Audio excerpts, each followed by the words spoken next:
Before and after wrestling's biggest transformations. Let's watch. Given how fast-paced and ever-changing the world of wrestling is, it's easy for things to get stale. Yes, with there being so many people competing for TV time, you really have to make sure you stay fresh. That then is why so many wrestlers work on transforming themselves at various points in their career. That's right. Stay away from them roids, though, or their style, because we can tell can help someone stay relevant for a lot longer than they otherwise would. Your arms look like big ass turkeys. Examples of this.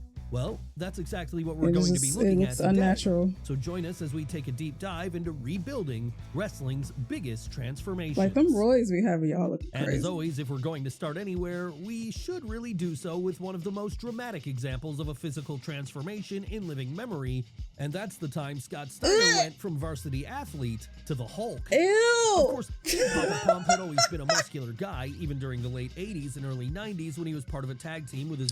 I don't like all that muscle. I don't like that. I do not like how that looks. It don't look right. I know it's for show, but me personally, I don't like it. Brother Rick. That said, when he decided to go solo in 1996, things reached another level altogether when, in order to differentiate himself from everyone else in the main event scene, he decided to put on so much muscle that it would have made the Ultimate Warrior do a double take. And while it could be argued that this had a detrimental effect on his in-ring work, as he was now largely unable to do the athletic stuff he had done before, it certainly made him more eye-catching and more appealing to WCW top brass. How can we be so sure of this? Well, after reaching his final form in early 1998, he joined the NWO and instantly be pushed up to the main event scene. And between then and the company's collapse in 2001, he'd go on to become a two-time television champion, a two-time United States champion, and a one-time WCW World Heavyweight Champion. Then, once that was over, he'd return to New York where, looking like Vince McMahon's dream, he'd be placed right into a World Heavyweight title program with Triple H over on Raw. And sure, this didn't work out too well for him in the long run, as his sheer size made it hard for him to move, but it was also this size which arguably got him such a prominent spot in the first place.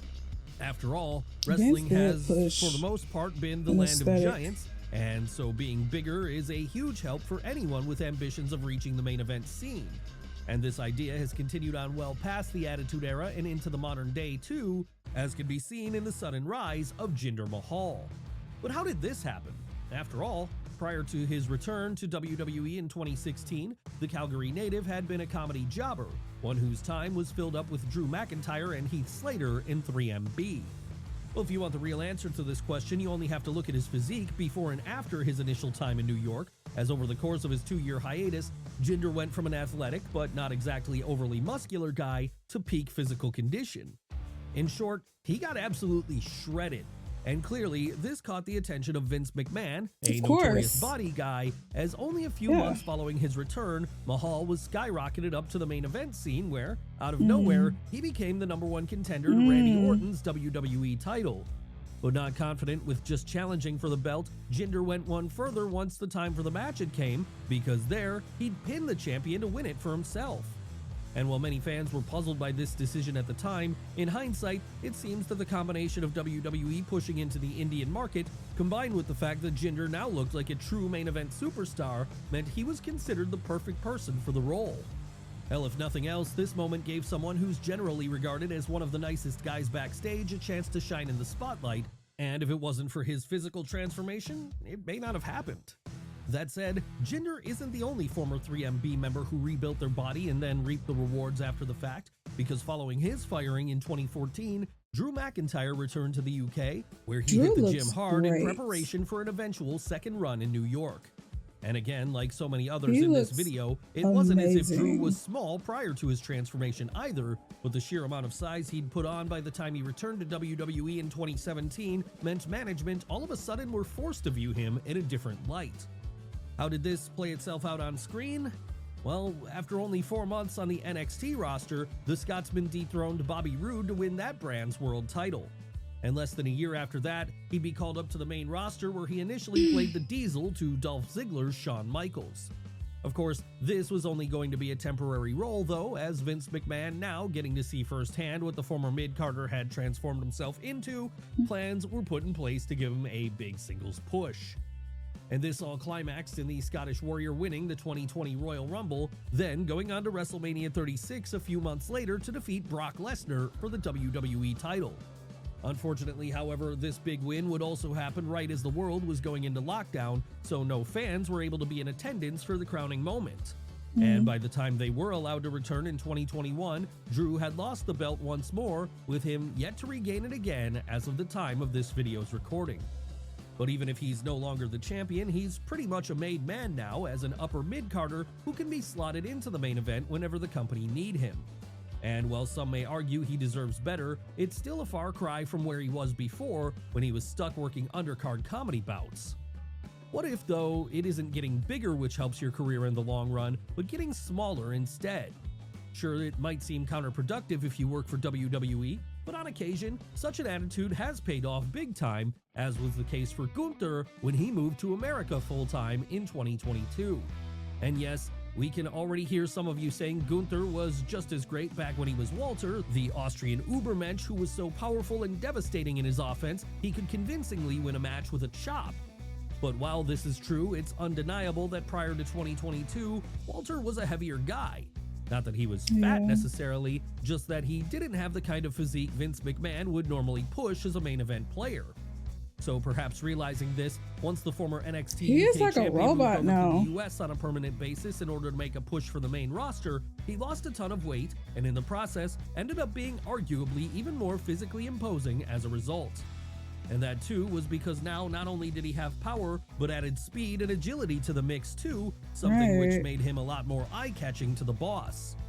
Of course, this led to Vince giving the man who was now being rebranded as Gunther the chance of a lifetime when he had to win the Intercontinental title not long after his SmackDown debut.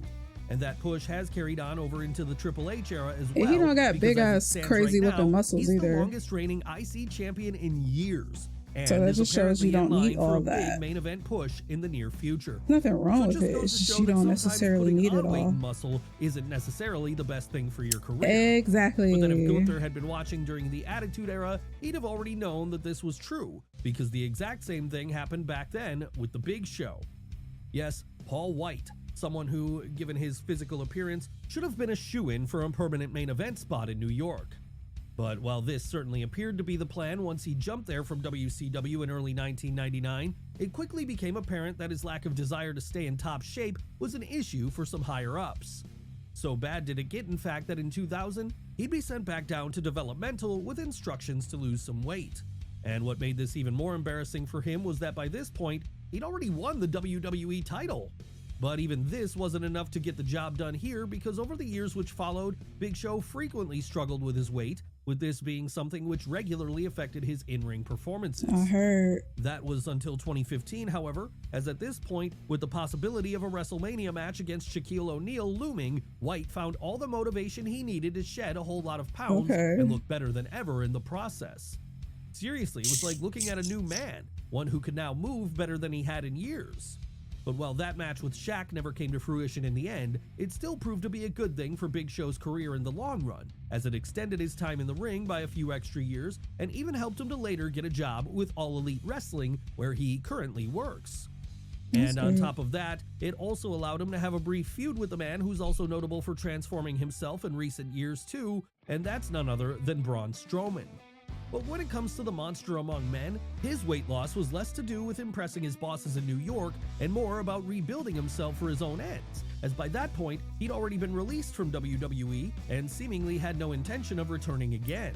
So taking a look at the wrestling landscape then, Strowman joined forces with EC3 to create the Control Your Narrative promotion. And it was while building this that he decided he wanted to change things up and refresh himself too, with that being what led to him using intermittent fasting to shed 50 pounds from his massive frame. Of course, this had the overall effect of making him look even more shredded, and it's likely what contributed towards him being rehired by WWE once Triple H took over control of creative in 2022. Yes, since a new guard has been put in place, Braun has been brought back into the fold, now a little leaner than he was before, and all the more ready to kick ass because of it. But he's not the only person in current-day WWE who's seen an image change work wonders for their career. That said, when it comes to Rhea Ripley, it wasn't adding muscle or losing weight which took her to the next level. No, she didn't need to do that. All she needed to do was Who is that? change up her What? style. And how would she do this? Well, by fully embracing a different side of herself. That's right, while there was always an alternative vibe to her character, she used to have a much different style than she has now, something more akin to the likes of a Charlotte Flair. But deciding to cut her hair short, get lots of badass tattoos, and change up her ring gear, she fully reinvented her look. And this has led her to much success, as now being a former NXT Women's Champion, Tag Team Champion, and Raw. She's so pretty. Oh my god. Success, as now being a former NXT Women's Champion, Tag Team. This bitch is bad. Like, Champion and Raw Women's Champion, she's on her way to becoming an all-time great. As well as this, in more recent times, Rhea has joined the Judgment Day, with many people now looking at her as the de facto leader of the stable. And since then, now with Dom Dom by her side, she's become arguably the best thing about the entire WWE. So good, in fact, that at the 2023 Royal Rumble, she would enter at number 1 and then go on to win the whole thing, with it currently looking like a shoo-in that she'll beat Charlotte Flair for the SmackDown Women's title at WrestleMania 39. Then, once that's done, the sky's the limit for the Australian star, as, with her now getting so popular she's on the verge of turning babyface once more, we wouldn't be surprised to see her dominate things for years to come. And just to think, had she not made the decision to change her look up, none of this might have ever happened. But of course, sometimes it's not a wrestler who transforms themselves, and in the process, I feel like this look looks more natural on her versus when she had the blonde hair. And she did look a lot like Charlotte Flair. Like, when I first saw her, I'm like, that looks like Charlotte, but I feel like this is more like, this really, really fits her. It's like it looks so masculine in a way, but it's like super feminine. I don't know how to like put it into words, but I love her ring looks, like her makeup, her looks, like everything. Process of doing so creates a big talking point. No, sometimes it's management themselves who do this. Physique and if you want any just evidence of that so in good. action, you only need to look at the way Vince McMahon sculpted his physique during the Attitude Era to look better than half of his roster. And yes, this is even more impressive when you take into account the fact that by the late 90s, the boss was already in his 50s, and so putting on muscle was no easy task. But given that all Vince seems to do is work on WWE and go to the gym, perhaps it shouldn't come as a surprise that he would get so ripped eventually. Not that you would have seen any evidence of this prior to the turn of the century, however, because back then, he was just portrayed as a commentator, someone who certainly wasn't an athlete and who never showed any apparent desire to be one. But when he began feuding with Steve Austin in 1998, though, that all changed. And the first glimpse fans got of the new McMahon here came when he was due to go one-on-one with the Rattlesnake on an episode of Raw that April. And what a shock it was to see at first, because gone was the somewhat mild-mannered commentator who always wore a suit, and in his place instead was a bodybuilder who looked like he could have crushed anyone in his path. So big was he, in fact, that Austin has since gone on record saying he hated wrestling the boss, as he was in so much better shape than him and made him look bad by comparison. That said, as the years went on, Vince became less and less of an on-screen character, and as a result, his matches became less frequent too. But if you thought this meant he'd ease up on his workout regime, you'd be very wrong, because despite now being 77 years old, the chairman appears to still be in great shape. But what of the man he'd be usurping if he ever returned to take charge of creative again? Well, he might not be as impressive of a physical specimen when he reaches his 70s, Triple H is no stranger to packing on the muscle himself, as can be seen in the way he transformed his body during the early 2000s. And like others we've mentioned today, it's not as if Triple H was small before either. No, during the 90s he might have been leaner than he'd eventually become, but he was still ripped and well in line with the kind of physique Vince McMahon wanted out of his main eventers. Hell, so impressive was he, the boss even went as far as to shoot him to the top of the card in late 1999 when he had him beat Mick Foley to win his first world title. And after that, it was off to the races for the game, as while the likes of Steve Austin and The Rock eased into other chapters of their lives, he remained in WWE and became, in many ways, their MVP. Of course, with Paul Levesque being a longtime fan of bodybuilding though, just being on top mentally was never going to be enough for him. And that's why, after suffering a quad tear in 2001, he'd return bigger than ever the following year, as he now let his final form show. And sure, you could argue that this ended up hampering his performance in the ring, as with him no longer having that same speed and agility, his matches became more plodding as time went on. Not that they were bad, of course, it's just that they weren't on the same level they had been when he was the best in the world in 2000. But even if he was a shade below where he had been as a wrestler, it didn't stop him from conquering all around him, because with Vince McMahon being all in on his new beefier look, he'd book his son-in-law to start his now infamous Reign of Terror, a period where he kept a stranglehold over the World Heavyweight title for 3 full years. So it all just serves as another reminder that if you want to be a success in New York, you're probably going to want to pack on some muscle. But what if you want to be a success in Hollywood instead as the second coming of Arnold Schwarzenegger? Well, a mere wrestler's physique isn't going to cut it for this, so you'll have to do what The Rock did when he left WWE in 2004 and pretty much double in size. Yes, it's crazy to look back on old footage of the Great One during the Attitude Era now and think about how big he was back then, because what he'd become in the years following would be so much bigger. It makes him look like a pebble by comparison. In fact, so large is he at present, he looks like he ate the 90s version of himself. And in getting this big, he's managed to turn himself into the premier action hero of his generation, someone who's right at home in blockbuster movie franchises such as The Fast and the Furious and Jumanji. That said, the changes to his physique never truly hit home for many fans until they saw him return to WWE in 2011, as there, during his face-offs against the likes of John Cena and CM Punk, he absolutely dwarfed them. And as anyone who's ever seen Big Match John will know, doing this is no small feat. So it's easy to see why people have since made plenty of memes about Dwayne Johnson's final Pokemon evolution being a rock itself. But it's also the size he gained which made it that much harder for him when he did come back to the ring. That's right, now far bigger than he had been during his peak years, The Rock had to sacrifice a lot when it came to what he could do athletically. And with this being partially responsible for the multitude of injuries he picked up during his WrestleMania 29 bout against Cena, it's meant he's never returned to the ring again since, unless of course you count his impromptu match against Eric Rowan at WrestleMania 32. But what about another example of someone losing weight and, in the process, extending their career by years? Who are we talking about here? Why, Bubba Ray Dudley, of course. Yes, any ECW or Attitude Era WWF fan will remember Bubba as being one half of the Dudley Boys, arguably the greatest team of all time. That said, for all the success he had during these years as a multiple-time tag team champion, it can't be denied that the stuttering Dudley didn't have the perfect physique for a Vince McMahon-employed wrestler.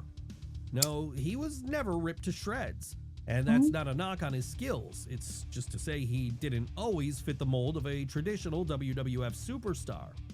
Of course, as he got older then and health became a bigger concern for him, he realized it might be a good idea to lose some of those extra pounds if he wanted to extend his career as much as possible.